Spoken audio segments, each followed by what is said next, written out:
Good afternoon. I'm Enid Beale, a member of the Board of Directors of the Municipal Art Society.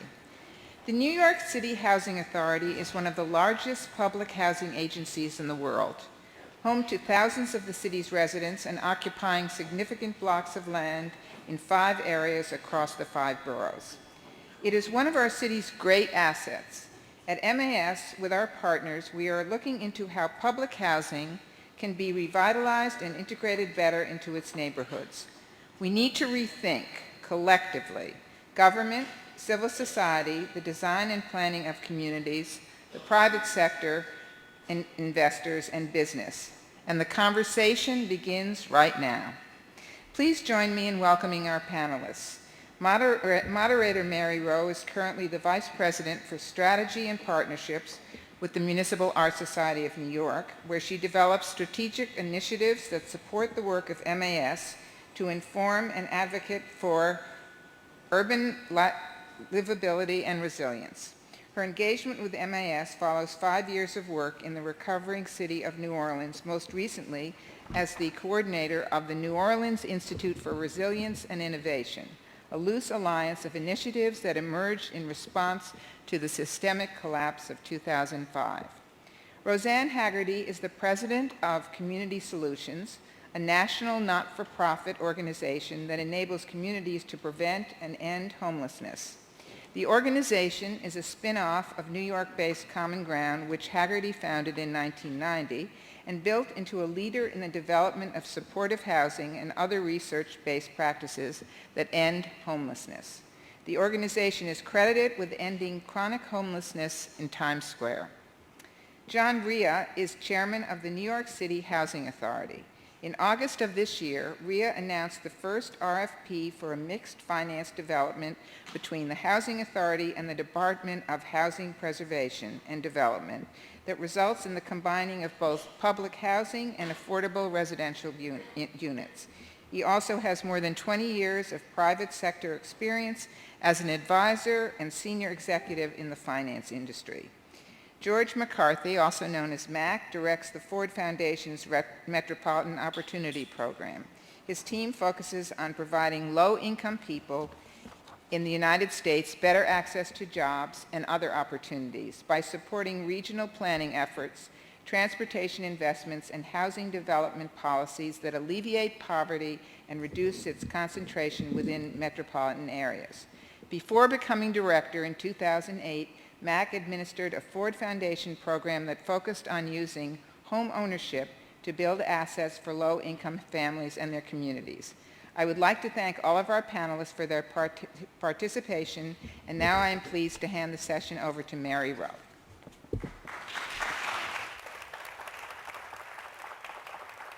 Thanks, Enid.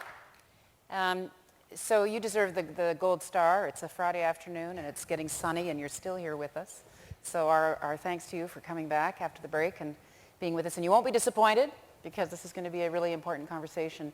We've been hearing for the last 2 days the threads of discussion about the assets of the city. What are the assets of the city? And we know that housing is one of its great assets, and particularly housing choice, which is the title of this session. How do we find housing choices for all New Yorkers? And we're really appreciative that we've got different perspectives here on this panel to talk to us a little bit about that. You'll be interested to know that, for the benefit of you three, that in the survey for livability, which MAS commissioned, which we released yesterday, we asked questions about housing, and one of the questions we asked was, do New Yorkers feel that the quality of, what is their satisfaction level with the affordable housing quality in their neighborhoods? And the majority of New Yorkers don't think it's good enough.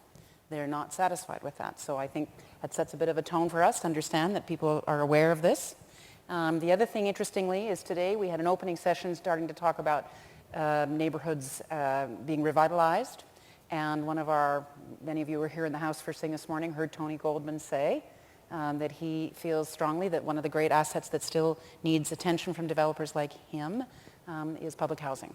So I think you have a friendly room here that wants to hear from you what your perspectives are about how we really address the asset that this is to the city and to the neighborhoods and the people that live in them. So, John, if you'll just get us started. Each of the three are going to give us a little overview of their perspective, and we'll have some conversation among us, and then you will, of course, ask us questions at those mics that are there waiting for you. So, John, over to you. Great. Well, thanks, Mary, and it's a pleasure to be here, and I want to first thank MAS for inviting NYCHA to be part of the conversation. And it's great to be on the panel with Roseanne and with Mac, who I have a tremendous amount of respect for the work that they do, and so thank you for having us. Secondly, it's great to hear you refer to public housing as an asset. That gets us off from where I sit on the right foot, which is we owe an incredible debt to people who fought hard to ensure that affordable housing in New York City was a priority. It goes back to Eleanor Roosevelt and Lillian Wald and pioneers and champions who made sure that this country provided safe, quality, livable housing for low-income people. And so when we think about that, I believe strongly that my role as the chairman is to ensure that not only do we preserve it, but that it lives up to that original mission. And when I think about the different phases, when it was originally built, it was to deal with the status of our tenements and the quality of the housing. And NYCHA became a real bedrock to provide low-income families and families who were immigrants an opportunity along the socioeconomic path. Then in the period of abandonment of cities, if it weren't for NYCHA, we have many parts of New York that literally would have been completely dark. And many of you who are students of history know what happened in the Bronx, and NYCHA was probably the only community that was stable there and provided a lot of safety for low-income families. And now, as we move into a period of gentrification, NYCHA communities are often the only stable sense of affordable housing in those communities. So through the past 75 years, we've been a real stalwart of affordable housing for so many New Yorkers. And so housing is obviously what we are most about, but the stock in and of itself is only one piece of it. We've been a big part of community, right? I mean, NYCHA is an organizing principle for many people. Not only do they define where they live, as in I live in St. Nicholas houses, or I live in Fulton houses, or Amsterdam, but the organization that's there in terms of allowing them to participate in kind of self-governance, so tenant associations and electing leaders in terms of community centers and senior centers. They're very important assets and resources in their communities, not only to public housing residents, but to the broader community. Often, whether it be the center, the senior center, or the community center, it's the only place for many residents in the surrounding community to get the resources they need. It's been an incredible piece of the environment here, right? I mean, if you look past Central Park, I think the data says that NYCHA is the largest collection of green space in New York City. For all of us who care about a city that's livable, obviously the environmental aspect of that is a critical component, and they were built to ensure that people, buildings, and the environment could coexist, and so it's a real important asset from an environmental standpoint. And then lastly, it is a real economic engine. The authority employs 12,000 people that earn about $1 billion in wages. A full quarter of our employees live directly in NYCHA, and another $1 billion beyond the wages is spent in the local economy around contracting and other things. So we are anchors in those communities financially and economically as well, and in those households. And so it is an asset. It's an incredible asset, and it was great to hear it referred to that way. But we have a lot of challenges. The biggest challenge is the preservation challenge. There's a $6 billion unmet capital need for public housing in New York alone. And I'm sure in your study, when you asked many of, how happy are people with their housing quality, we saw the skew that the more wealthy you are, the happier you are. And further down the economic ladder you go, so goes your happiness. And I'm sure many of the people who replied to that survey are people living in public housing. They're unhappy with the quality of their housing stock because it's falling apart. Right. And it's falling apart because it's $6 billion in a backlog. And that's real money. That's, $30 billion nationally, $6 billion here in New York. And you can't fix elevators and roofs and improve apartments when you lack $6 billion of unmet capital needs, in addition to the day-to-day challenges we have around our operating budget. So the biggest challenge is preserving the asset and doing it in a way in which we can be proud of where people live. Second one is maintaining affordability. They go hand in hand, but our operating challenges, certainly if we were to raise rents, we have enough money to run our operations, but the reality is the priority of keeping the fundamental public housing and most affordable housing, which is at 30% of your income toward your rent, really limits our ability to maintain affordability without being very thoughtful and creative. And I think there are opportunities we can jointly talk about that. And I saw the Journal today, and it said, well, I'm sure many of you read this, that incomes are down in America to pre-2000 levels. And it'll take us to 2021 to get back to those levels. It's down 7% since 2000, and they don't expect us to be back to those levels on a real basis until 2021. Wow. New York exists in that same environment. And so it's harder and harder for families every day to actually have affordability in the city and in cities across the country. And in that context, I think NYCHA is even more important than many of us actually would realize. The other areas, though, in addition to affordability and preservation, are jobs, obviously, which is related to, unemployment is twice as high within public housing communities than the city on average. It's roughly 20%. That's a big number, 20% of able-bodied working people looking for work who are not employed. The average income of a family is $23,000. So a family of four trying to get by in New York City on $23,000 is a huge challenge in increasing their access to high-quality jobs. Education's a big challenge. If you look at the overlap of public housing communities and similar low-income communities and then the school systems and how well those school systems are performing, unfortunately, the directional relationship, the correlation is not the one we would hope to see, which is those schools that are working well are educating some of our most vulnerable. It's the other way around. Our most vulnerable are struggling in failing schools, and we're doing a tremendous amount of work in New York to improve that, but the reality is we've got a long way to go, and it impacts public housing families disproportionately. And then lastly, crime. Certainly, I'd be remiss if I didn't say that although crime is down more in public housing since 1995, when kind of the most recent data we look at is down more in the public housing in New York overall, you're still twice as likely to be a victim of a violent crime in low-income communities like public housing than if you don't live there. And so that's an issue for us around quality of livability. So those are the areas, and just really quickly on opportunities, because I think all of these have a corollary, right? So what should we do about it? Partnerships for us are critical going forward. On the preservation side, we recognize the federal government's only going to write a check so big. They're not going to write a check for $6 billion to give us all the money we need. They have to play a role, but we have to find some other solutions. And so this past year, we were successful for the first time bringing private capital into public housing. We federalized, we put about 18,000 units into limited liability companies and raised tax credits for a few $100 million to invest in the preservation of that asset. We need to do more of that. But that's just an example of a public-private partnership on the preservation side. In the introduction, they mentioned Prospect Plaza, where for the first time we are completely reconcepting a community where we're built affordable rentals, affordable home ownership, and now the last part of the project, which is also going to be public housing mixed with affordable rental, where we're tearing down some original towers to redevelop it in concert with the community, as well as to put some mixed-use components to it, a supermarket and a drugstore. So we are taking on some new challenges, both in terms of, in this case, demolition, which is a very big Rubicon to cross in New York.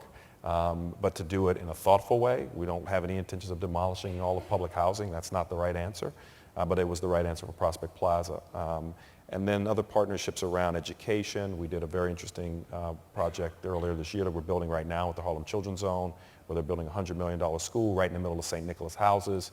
NYCHA sold the land for appraised value. We were able to get $7 million out of the deal, but more importantly, we're building a $100 million school that gives preference to residents of public housing there in a school in Jeffrey, Canada, and the Harlem Children's Zone have been very successful in increasing the outcomes for students. And the facility that's being built will be used by the community during non-school hours as a community center. Right.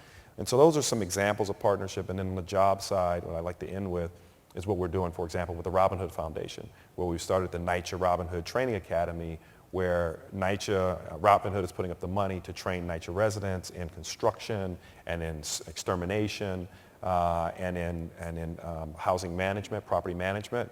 And we're using our resources to ensure that once they complete that program, that they actually have a job, either with our contractors who are doing construction on our developments and rehab or new units, or coming to work for NYCHA or for our contractors in property management.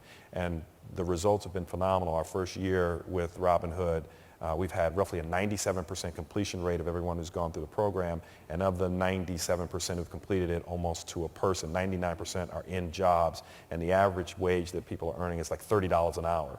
And so these are real jobs, livable wages for people who were either unemployed or underemployed.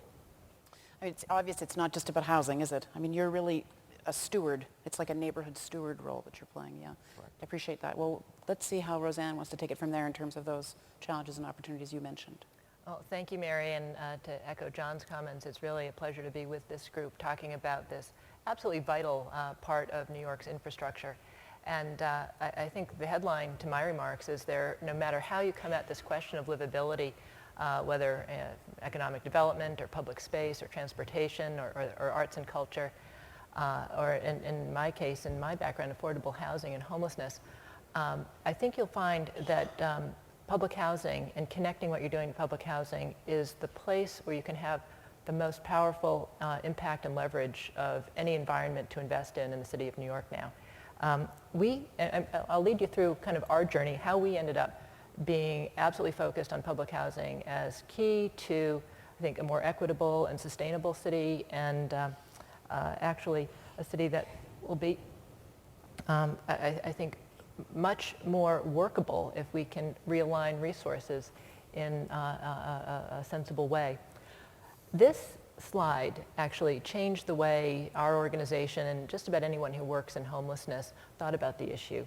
The realization, based on data, that a small fraction of individuals who experience homelessness are in an extreme state of that condition and actually consume most of the resources that are spent on homelessness.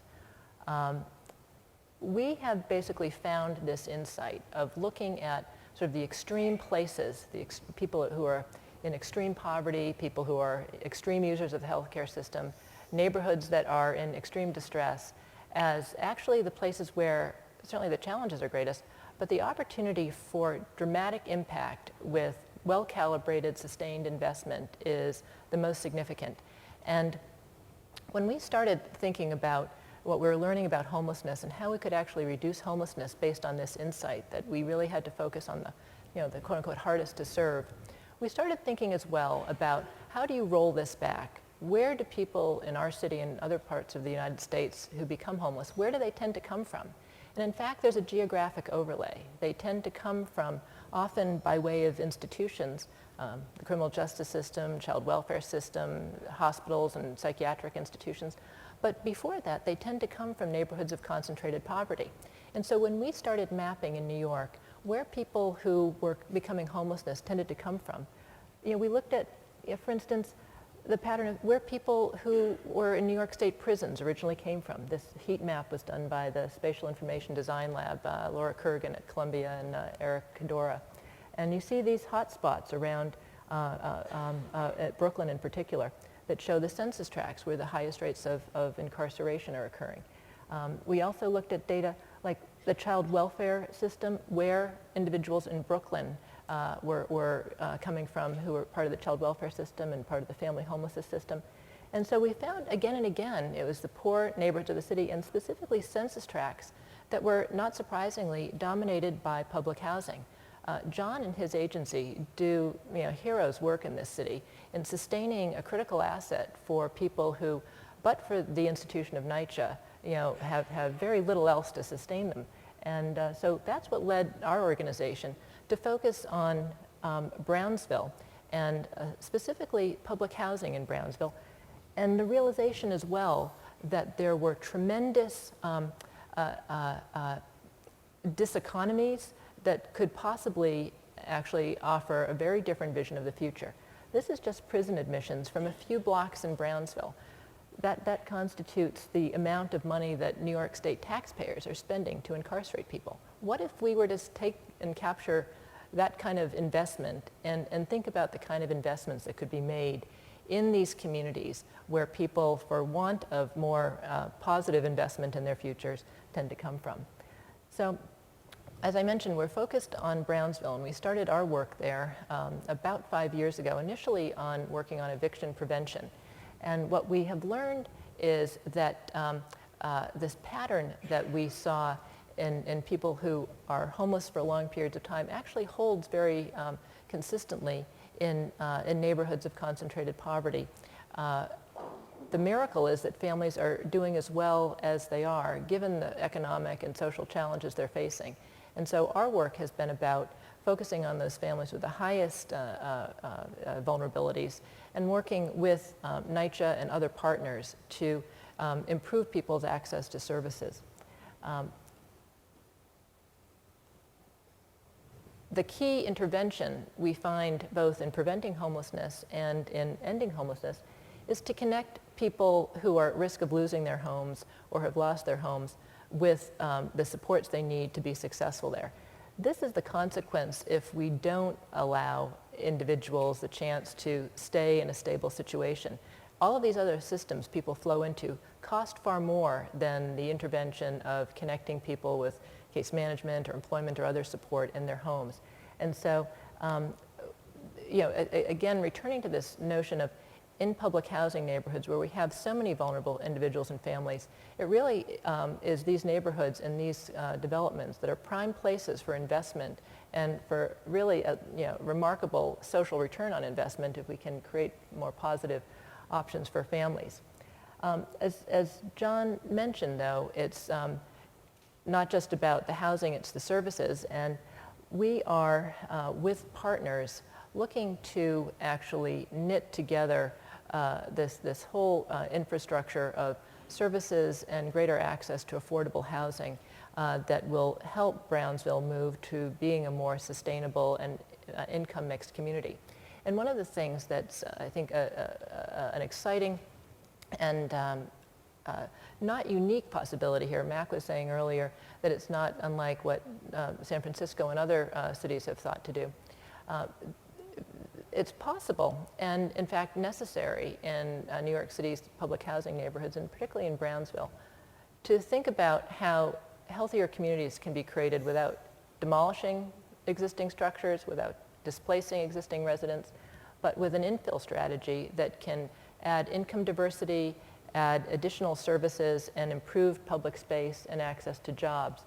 And this is the kind of I think, mechanism and reality that we're faced with, of needing to knit together many, many partners to get to that point, from the local organizations to the city agencies to the resident groups and other not-for-profits. But what is exciting to everyone coming together and sharing their resources and targeting them at Brownsville is the kind of opportunity that's represented in these side-by-side slides. Here you have on the left the existing footprint of 2 census tracts in Brownsville that are all public housing. It's the Brownsville, Tilden, Van Dyke 1 and Van Dyke 2 developments. These were built from the 1940s up to the 1970s. About, I think, 56 buildings, 4,100 units, and probably 13 to 15,000 people living in those 2 census tracts.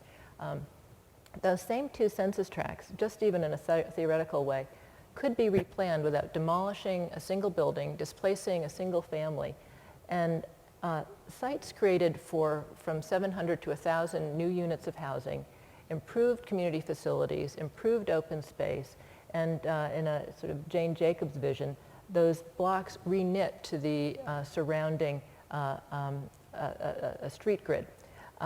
This is the kind of, I think, forward vision for what our public housing communities could look like in terms of the preservation of the existing stock, creating new opportunities for existing public housing residents, and creating new housing options and new investment in these communities by creatively rethinking these neighborhoods and concentrating investment in them.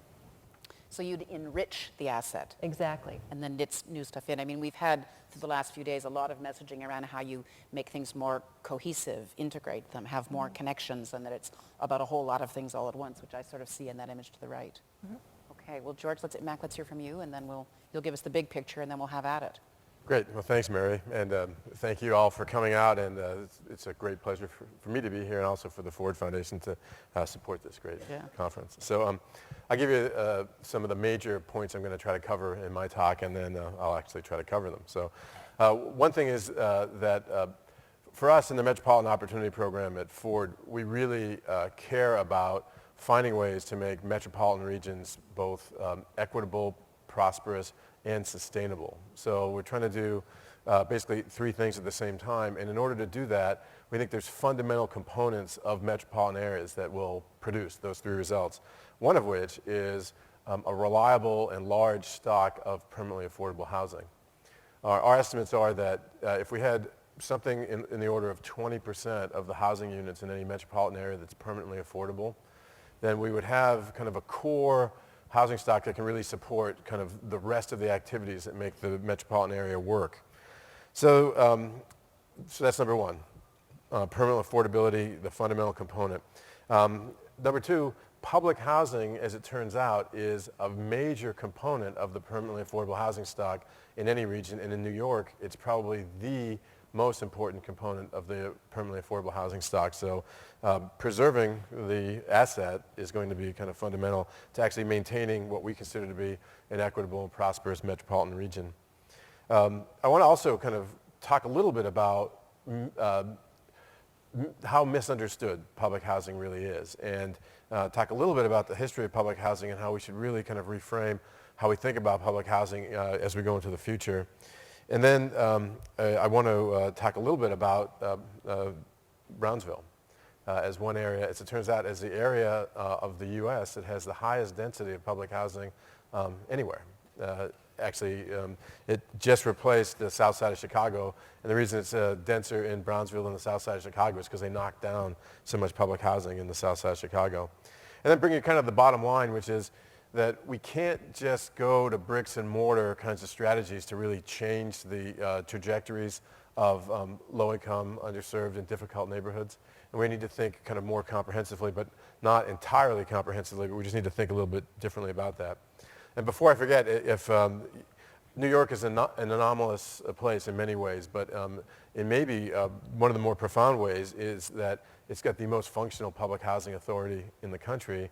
And I commend to you a book about that by Nicholas Bloom, Public Housing That Worked. It's actually quite a good documentation of why things worked in New York that didn't work in other places. So we can talk about that later if you want. All right, so in New York City, we want at the Ford Foundation to promote, let's say, 20% of the housing stock is permanently affordable. And in New York, we're more than halfway there. And in fact, New York has a higher percentage of permanently affordable housing than than any metro area in the U.S., which is interesting given your survey findings, because in the survey, everybody's kind of pushing for more, and maybe people push for more and you get more. Or maybe they push for better. Or maybe they push for better too, which is, and so. Or both. Of that, both. right, so of that, there are 180,000 units of public housing, which is about 8.5% of the rental stock here, which is actually quite huge, a proportion, and really about 5% of all housing units in New York City are public housing. And then there's a couple 100,000 cooperative units, which are also maintained as affordable in different variations. And then there's land trusts, other deed-restricted housing that accounts for, let's say, another 250,000. So there's over 400,000 units of permanently affordable housing in New York, in a city with 3.3 million housing units, which is actually stunning. Now, at the same time, we have waiting lists for public housing of about, 160,000. So there's about 160,000 on the public housing waiting list and another 150,000 on the for the Section 8, right? So we have and about 1.5 million families who would qualify.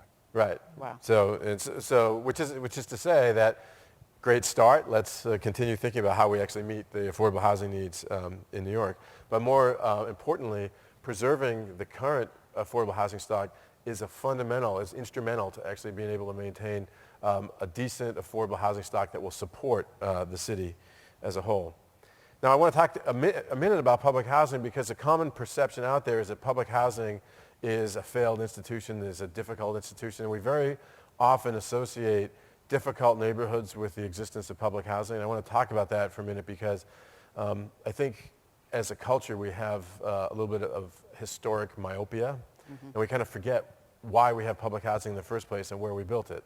So the misperception is, or what we do is we often mistake correlation with causation, and we say that all this high concentration of social ills that, like Roseanne talked about, in places like Brownsville and others, are a result of public housing, when in fact, the reason we built public housing in places like Brownsville were because those were really, really difficult areas, and they thought that building public housing there would be one step on the way to renewing that area.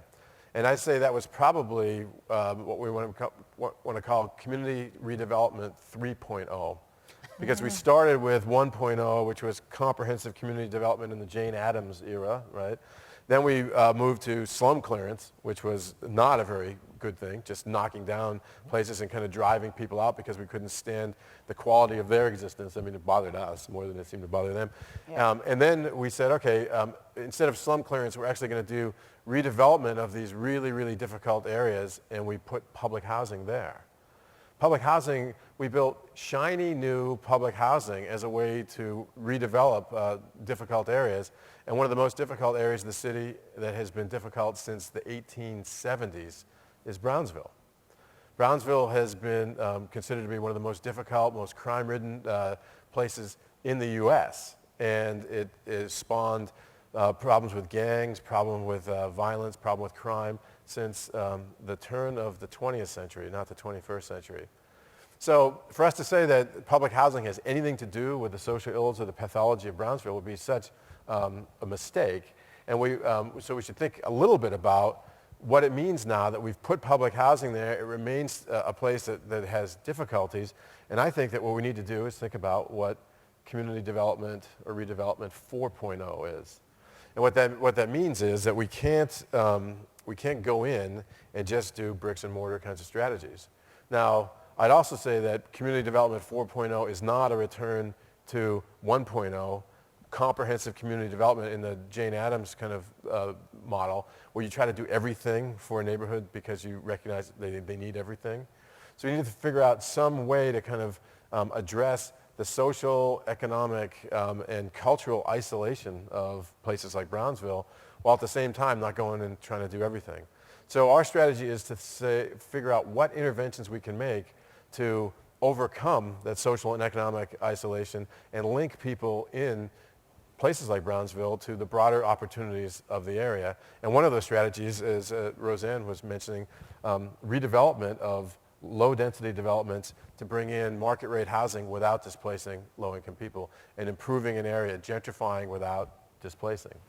So it's interesting to think about Brownsville just for a second, because Brownsville was, it started out as kind of a staging area for new immigrants in the 1890s, 1910s, where it was populated almost entirely by Jews and Italians. And they had very, very serious gang problems in the first decade of the 20th century that eventually led to the creation of one of the most notorious kind of gang issues in modern history, Murder Incorporated, in the 1920s and 30s, which was Lucky Luciano's gang, who was just prominently perpetrating all sorts of really evil crimes all over the city. And just like the evil, or just like the pathologies that you can kind of trace back to that Petri dish in the 1980s and 1990s, 2000s, it was actually already there in 1920, 1930. And a stick of public housing wasn't even built till the late 1930s there. Okay, so public housing is misunderstood. We put public housing in places like Brownsville as a strategy to improve it. We forgot to do the rest. And then the rest of the public housing story is also important to kind of note, because the failure of public housing in most of the other places in the country, not in New York, was one of public policy.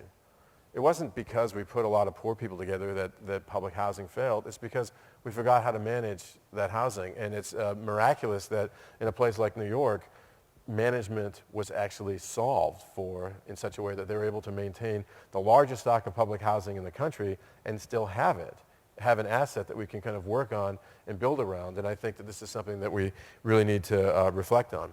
So I think I'm going to end there and move on to whatever kind of comments we have from the audience. Well, I think one of the other things to think about when you said it was a management failure, the other thing is I think we've learned so much more that we need mixed, diverse neighborhoods, and that monocultures of any kind. I mean, we've had presenters on this podium over the last few days talking about if something is just one kind of use or one kind of person or it's pretty sterile. And I think that's one of the challenges of these neighborhoods is that how do we introduce other kinds of uses, other kinds of, and MAS is particularly interested in working with the partners on this because we appreciate that there's a relationship between how the built form and design of space affects the capacity of the neighborhood to welcome other uses. And what kinds of, how do we make this a more diverse mix? Maybe I could jump in there. Sure. One of the things that Mac mentioned was Nicholas Bloom's book, Public Housing at Work. One of the things he focuses on in addition to management is that New York, through policy decisions, worked hard not to completely concentrate poverty. Right. And not to discourage income growth and not to push somebody out once they have achieved income growth. So if you look, even though the statistics on average say family earns $23,000, there's a distribution in a bell curve, and even though it's skewed to the left on the lower income, so half of our families are gainfully employed families. Sure. Right now, many may be underemployed, or it takes 3 paychecks in the household to make ends meet. But half of families are paying their rent through employment, through income that they're earning. 35% of the households are seniors that are on some form of a fixed income. Sure. And only about 12% or so are on traditional public assistance. And in some cities, they call these housing workforce housing. They call them workforce housing. To make the point that you need a variety of housing. You need a variety of housing choices. And so one of the things that, back to being misunderstood, is who lives there, what is it, and how mixed is it today?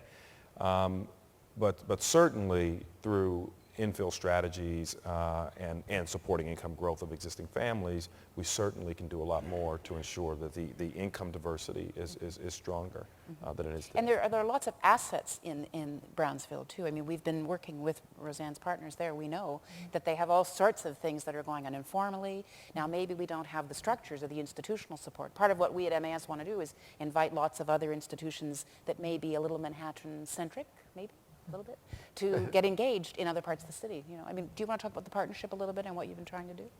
Sure. We know that basically strong organizations throughout the city recognize the challenge that both John and Mac have spoken to, that there are parts of the city that have just been left behind and historically have just been cut off from the cultural and the educational and work opportunities that are more abundant in other parts of the city. So we have actually taken the approach in Brownsville that this is a kind of a collective problem/opportunity, and that one of the challenges that you see there is that there are many different organizations that have a stake in Brownsville or would like to have a role there, but there hasn't been an infrastructure to actually aggregate, focus, streamline those types of investments. I showed some of the dollars and cents related to the criminal justice involvement. There's now going to be a community court in Brownsville specifically to divert individuals from the criminal justice system, and a problem-solving court to keep those individuals and the resources in Brownsville rather than see them spent in ways that diminish the stability of the community. We have a whole network of partners that are collaborating and sharing data, focusing their interventions on the high-need families that we're identifying living in and around public housing. Again, as I mentioned, the extraordinary fact is that so many families are doing so well and are so resilient, but there are certainly an area of concern with young people involved in the criminal justice system, a lot of youth violence, individuals and families involved with the child welfare system. And that's really much more than a one-system problem. So our efforts have been about getting the child welfare prevention contract, the early childhood services, the school pathways, and the work programs all to sync up around the same families with the most profound needs. And so we think that mechanism of collaborating is probably one of the best social moves to make to best harness the resources that are available. Mary, this issue about diversity is kind of really important on another level, income diversity. And so one of the things about places like Brownsville and many other places is that we make choices in public policy that are governed by a variety of forces, but one of them is scarcity. And right now we're in this scarcity environment.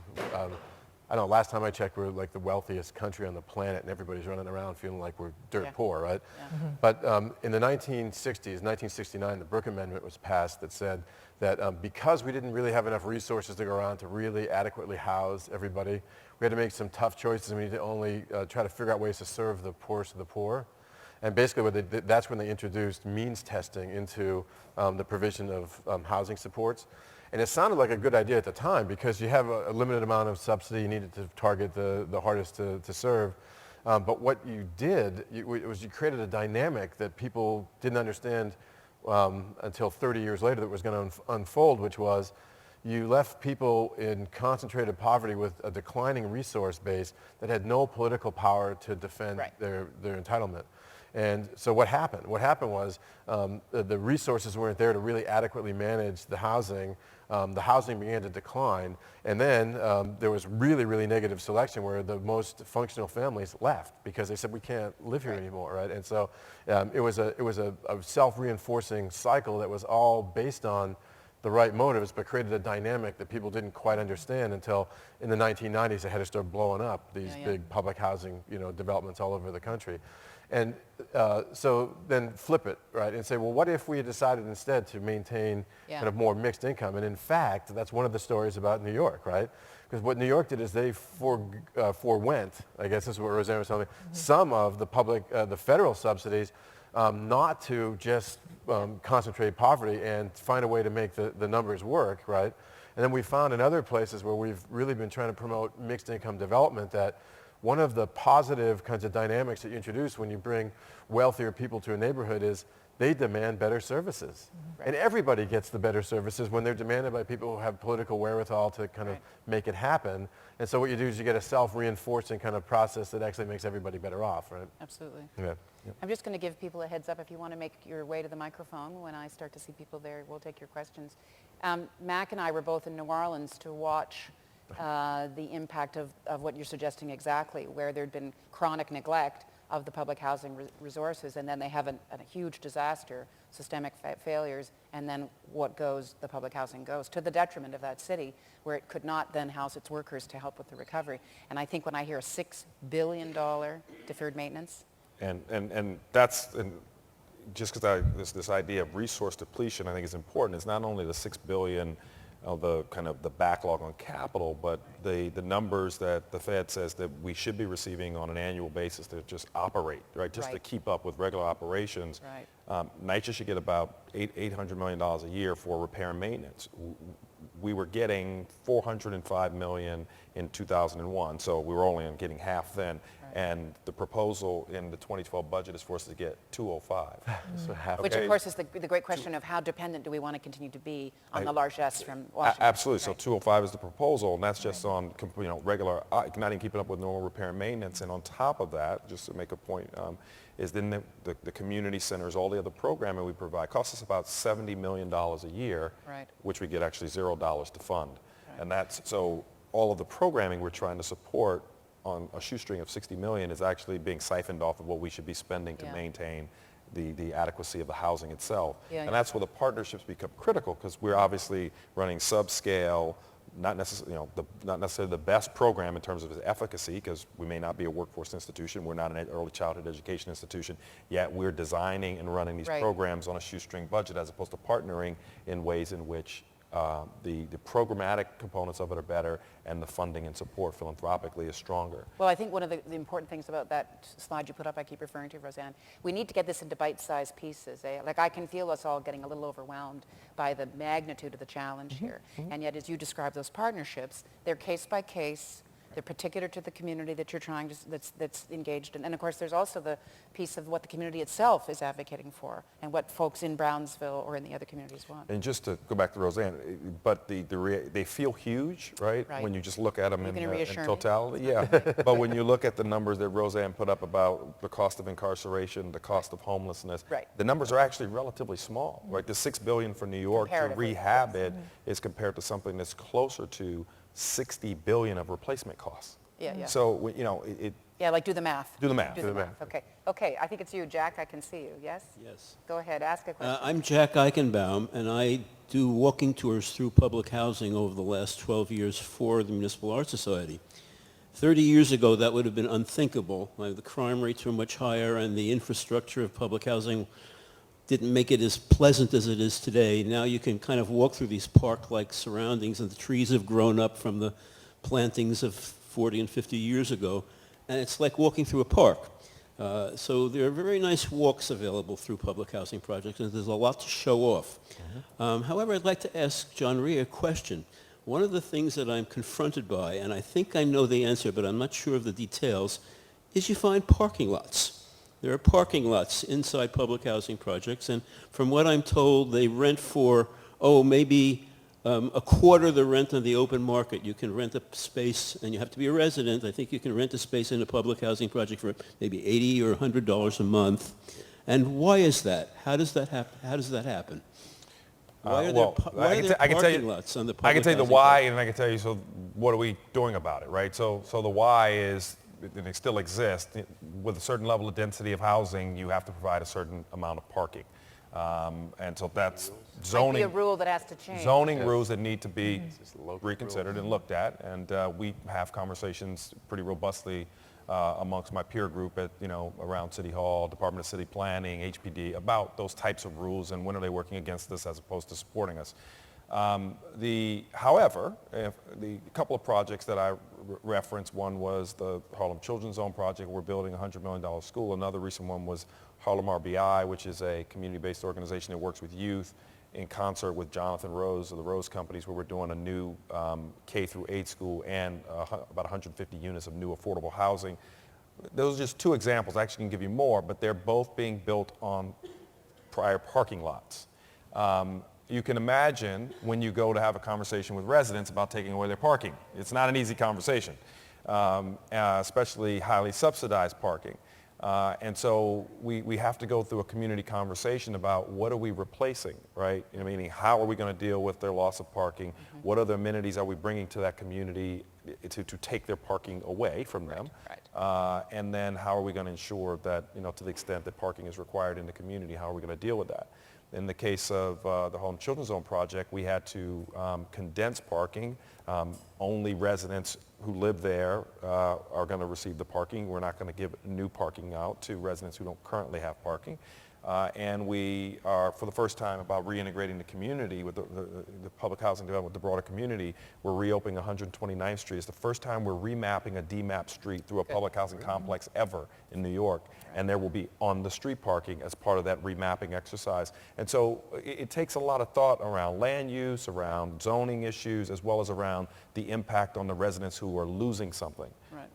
It's all about that reweaving. Go, Mac. Yeah. So, we're working in 9 other metro areas in the U.S. In a major way to kind of find ways to build affordable housing that's proximate to public transportation. Exactly. And you look at the map of public housing in New York, and it's unbelievable how well connected public housing is to the public transportation system. Yeah. So it really begs the question about parking. I mean, why parking in public housing when transit is so accessible? It's actually a universal equalizer. Everybody here can give up their parking spots regardless of income. We could all be giving up our parking spots. Yeah. Are there any other questions from the floor? Anybody else want to come? Yeah. Can you go to the mic for us so we can hear from you?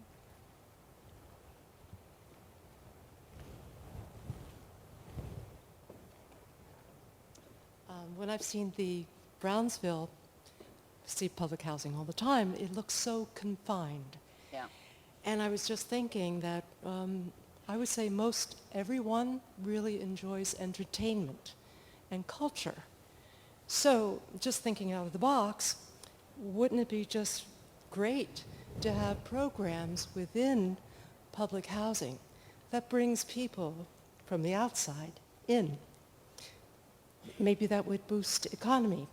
Maybe that would, just expand the thinking and the ability to be connected, rather than expecting, people from within the housing to have to go out. To go out Well, to I think Lincoln Center. Do you want Why to talk not about Mark? Sure. us to them? Yeah. I think it's about easing the connections back and forth and just building up this connective infrastructure that everything from, taking better advantage of in Brownsville, to be specific, the terrific transit links, to giving people in Brownsville more access to the rest of the city's institutions, to bringing more investment to mix the income and the amenities in the community. I think it's not a one-way street at all. There's just, I think, an opportunity to do so much in this community and other public housing neighborhoods. This really concentrated, thoughtful, broad-based investment. But remember also the Mark Morris Dance Company has a partnership with the Brownsville Partnership. So And band. you're not the only one thinking that way. Yeah. So it's all part of how we share the amenities across the city. And also part of what we talked about yesterday in the opening panel. You know, we all make culture. There's lots of cultural activity in Brownsville. It'd be great if you and I were going into Brownsville to experience some of that culture, right? I think that's part of where we can play some helpful communicating. And just two things on this one. One is back to the valuable asset we have. Sure. I was appreciative that gentleman said it's a beautiful walk through public housing. What many of us don't know, right, is that was a thoughtful part of the development and design of many of these campuses. And so if you go into the Polo Grounds or into King Towers or many of our developments, you will see an amphitheater in the middle of them. Literally was built, you know, for outdoor entertainment and venues. If you go into Queensbridge houses, you know, the fantastic WPA murals that are on the walls that you face when you're sitting in the common ground area looking in an amphitheater type setting. So the opportunity to do public culture and arts inside of public housing, the physical environment is there to support it, but we've abandoned using it for those purposes. And then the second point I wanted to make is, I'd be remiss if I didn't since we're here at Lincoln Center, is one of the partnerships we've been working on is with Ren Levy and his team here at Lincoln Center to create the Lincoln Center Collaborative to partner with Amsterdam Houses, Wise Towers, and others who have basically said, let's make sure, as Roseanne said, that the cultural opportunities at Lincoln Center are available to public housing residents and vice versa. So we're looking to have the NYCHA choir and chorus perform at Lincoln Center, things like that. So it's both ways. So it's really, we've got So there's two here. just one quick thing on that. So there's an emerging philanthropic collaboration with a bunch of national foundations, Kresge, Knight, Ford, and others, and the NEA with Rocco, and then with HUD and other federal agencies. It's called Art Place, right? And they're trying to figure out ways to really both articulate the role that artists and arts institutions play in community development, and then find ways to kind of link those in and do that intentionally in many, many places around the country. And the session after us is actually on culture, so I'm going to lead to that. We've got two folks here at the mics. What about if you both ask your questions, and then the panel will get a chance to respond to you, and then we'll finish up because I can see the clock's out. So can you both ask them together? Right. Go. Good afternoon. I'd like to ask you, and with reference to those not affordable housing, to the NYCHA housing. In Jamaica, where I live, we're doing a 197A, and part of that, well, I'm hoping to do it anyway, and part of that would be to deal with the public housing. Now, as you said, they seem to have been isolated. Like today, if we were to do them, we'd probably put like retail on the bottom and all that type of thing to help pay for that. But what I'd like to know, is it viable now to, while we retrofit those buildings, and as we make them more beautiful because we can't move them, to make them mixed income? Because they are mostly isolated to low-income people, and it hasn't been very productive that I can see. So as we go along retrofitting and redoing them, to also make them mix, how viable is that? I mean, because nobody with money, market, is going to live in them the way they are. So we would have to bring up the amenities to make it, you know. And then Kinshasa, if you can just add yours Yes, in. I just wonder, in terms of this asset-based analysis, if community assets that exist in the communities are looked at. I mean, Lincoln Center is fabulous, but just as these places where people live are proximate to public transportation, they also tend to be proximate to local arts organizations. And if you link this to the survey that shows people don't always think they have these assets, I think that would be a critical link. And I have to say, this is more rhetorical. I don't understand why it's a bad thing that people get to park their cars. I know that may be a 12-hour conversation, but the notion there is not a singular kind of family in New York. Everyone isn't 1.5 kids. Some people have older family members. Some people have to travel several boroughs to get to a job. So you don't have to answer that because I really want to make a speech about that. But if you could, talk about local community assets as well, and whether you think there's some opportunities there. Okay, Thank you. So the 197A suggestion, and then the notion of cultural assets. How do you want to take it? respond? The viability of it? I'll just say, Kinshasa, absolutely, as far as the linkage of local institutions, one of the things that we found in Brownsville was just kind of a missing civic infrastructure, that there weren't really even connective structures in the neighborhood. There's a terrific parks and a recreation center down on Linden Avenue. There's a very fine federally qualified health services center. There's an active business improvement district on Pitkin Avenue. There were some charter schools coming to the area. These weren't linked up in any coherent way, and certainly weren't assets that were being introduced to the most challenged families living in public housing. And so part of our work has been about just actually creating those connections. And I'll let John speak to, or Mac, the idea of the mixed income. Viability. I think we're all on the same page of we need income mix, but I think we all do not want to lose a single unit of deeply subsidized housing. So. Yeah, and I think the answer is preserving the subsidized housing that we have while using the infill strategies that were discussed. It doesn't mean every single unit that we build new into these public housing complexes have to be all market rate, but there can be a nice mix between affordable and market rate to get income diversity as one way to answer the question.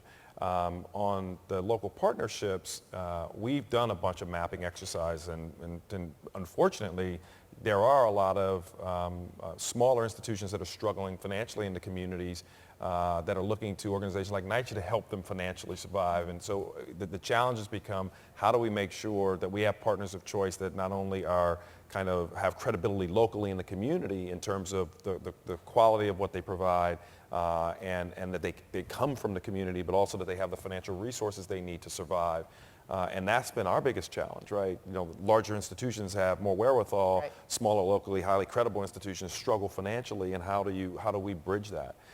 That's one of our biggest challenges, but what we're working on in our partnerships is to really link up partners like, Roseanne's organization and the Common Grounds, who have been able to attract financial backing and to make sure that they're networking and connected to the local institutions, and organizations like hers do it well. You want a last word? So I want to take on the rhetorical question because, and we don't need to have a 12-hour discussion, but Roseanne and I were talking about this in the green room before. It's not necessarily that you want to deny people the ability to park their cars if they have cars and live in public housing. The question is, do you need a building code that mandates a certain number of parking spaces per unit that exists in the housing? And you should think through how many parking spaces you would need in a public housing setting, or any place else for that matter, because a lot of the zoning codes require, when you do multifamily building, you have X number of parking spaces if you're doing market rate housing as well, which make no sense. And this comes back to kind of a bigger rhetorical question, which is, why do we kind of continue to permit ourselves to build institutions that hamper our ability to meet the current housing needs of our own population? We've been building housing for the last 30 years that are trying to meet the demands that are 50 years old, right? So do you think on that profound note we could leave them with that rhetorical question? I will leave you with that rhetorical question, so I know. And there's solutions. And there are solutions. There are solutions. If you want to know what those solutions are, stick around. John will tell you about them. Would you join me in thanking Mac, Roseanne, and John Rivera?